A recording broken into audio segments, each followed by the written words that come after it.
തൃശൂർ ഇരിങ്ങാലക്കുട മദ്യപാനത്തെ തുടർന്നുണ്ടായ വാക്കേറ്റത്തിനിടെ രണ്ടുപേർക്ക് കുത്തേറ്റു.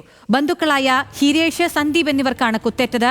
ഇരിങ്ങാലക്കുട പോലീസ് എത്തി ഇരുവരെയും ആശുപത്രിയിൽ പ്രവേശിപ്പിച്ചു. വിവരങ്ങളുമായി ലെവിൻ കെ വിജയനുണ്ട്. ലെവിൻ, ഇത് എപ്പോഴാണ് സംഭവം? ഇവരുടെ ആരോഗ്യനില എങ്ങനെയാണ്? അതിൽ ഇന്നലെ രാത്രി 9 മണിയോടുകൂടിയാണ് ഇരിങ്ങാലക്കുട സ്വദേശികളായിട്ടുള്ള ബന്ധുക്കളായിട്ടുള്ള ഹിരേഷും സന്ദീപും തമ്മിൽ ഏറ്റുമുട്ടുന്നത്. അതായത് മുന്നോടിയായി ഇരുവരും മദ്യം വാങ്ങുകയും ഒന്നിച്ചിരുന്ന് മദ്യം കഴിക്കുകയും ചെയ്തിരുന്നു. ഇതിനിടയിൽ ഉണ്ടായ വാക്കുതർക്കമാണ് ഈ കത്തിക്കുത്തിലേക്ക് കലാശിച്ചത്. ആദ്യം ഹിരേഷ് സന്ദീപിനെ ആക്രമിക്കുകയും അസഭ്യം പറയുകയും കയ്യിലുണ്ടായിരുന്ന ചെറിയ കത്തി ഉപയോഗിച്ച് കുത്തുകയുമായിരുന്നു. ഇത് പ്രതിരോധിച്ച സന്ദീപ് ഇയാളെ തിരിച്ച് ആക്രമിക്കൂ.